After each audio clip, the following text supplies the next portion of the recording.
Good morning, everybody. Excuse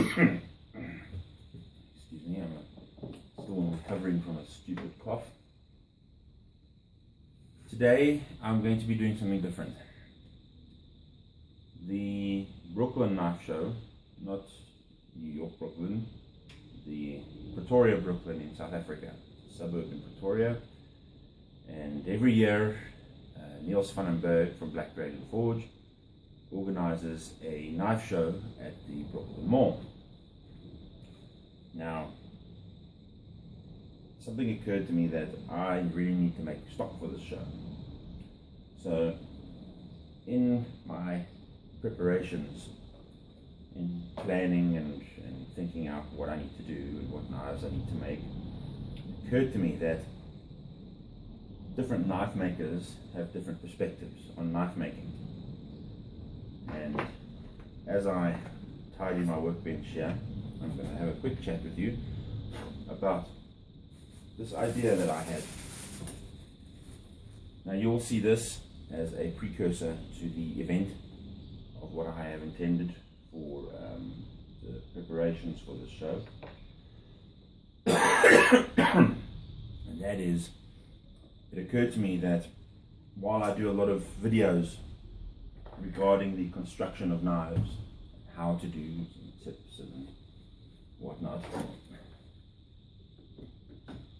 it makes me think I don't make knives like everybody else. Not everybody make knives like me. So I thought, what if I offered an insight, a psychological and philosophical insight into how I'm going to make knives for the coming month.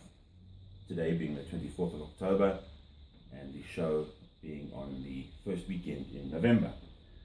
So it's just over a month to prepare the number of knives that I want to have ready. So what I've decided to do is to change my knife making philosophy, or my production philosophy anyway, from custom knives, which is making knives individually, making them once off, into a larger scale production. And when I say larger scale, I don't mean this is something I'm going to do on a regular basis. This is something I want to do just for this show, but not just production knives. I'm not going to produce the same knife over and over and over again. Nothing wrong with that. That's how some guys make all their money. But for me, I want to try and blend the custom knife quality with a larger scale production. I'm not going full scale. My friend Niels van den Berg, he makes hundreds and hundreds of knives. He has a workshop set up for it. He has helpers that help him out. Me, I'm a one-man show. I could make more than I'm making right now, which is about 2 to 3 knives a week. But I make 2 to 3 knives, quality knives a week. Not saying that Niels' knives aren't quality, but they are designed for a specific market, whereas my knives are custom knives.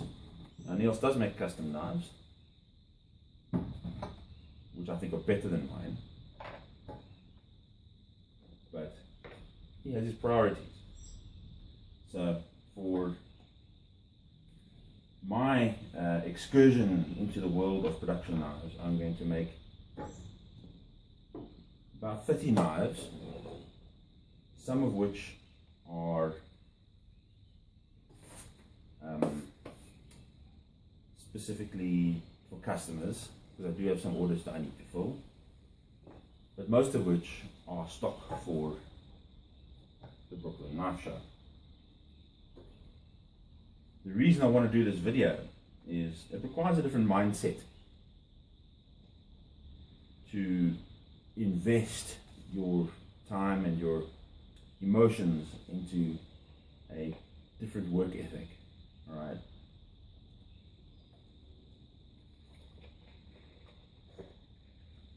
Now, custom knives, we take our time, pay attention to detail. While with quantity knives, there is quality in quantity, but there can't be as much quality as there is in a custom knife, because by nature you have to produce more of them. There's less time that you can spend on those knives, so you set yourself a standard of quality and you have to adhere to that in the numbers that you're making. But now I want to push that up a little bit. I want to make the standard of knives I'm making now, but in quantity. And the reason I believe I can do this is because I am a lazy knife maker. And when I say lazy, I mean efficient. I don't wake up early in the morning like some of my contemporaries do. I take a lunch break, stop working when my wife gets home. I don't work on weekends normally. And I work until I have to pick up the kids from school. Usually wake up about 9, 9:30 in the mornings. A lot of you guys say, well, geez, like, man, all that time is wasted. You're right, this time is wasted. See, this is what happens when you leave a glue stick on a flippin' table while there's glue on it. Alright, so my journey I'm going to catalogue. Not just the technical aspects of making knives. I am going to catalogue my feelings and any emotions I might be having. Sort of like a knife maker's reality show, but not quite so edited and cheesy. I'm going to be showing you very honestly, taking an honest look at myself and an honest look at my work, and we are going to produce these 30 knives in a month of high quality, which means I'm going to have to change the way I do things. No more getting up at 9:30 in the morning. I will still stop when the wife gets home. The pinging you're hearing is my SMS tone. Wait for that to finish. Okay, so no more slacking. Well, we're going to try. So I hope that you will join me on this journey. I will post a video after I've done much editing after the Brooklyn show.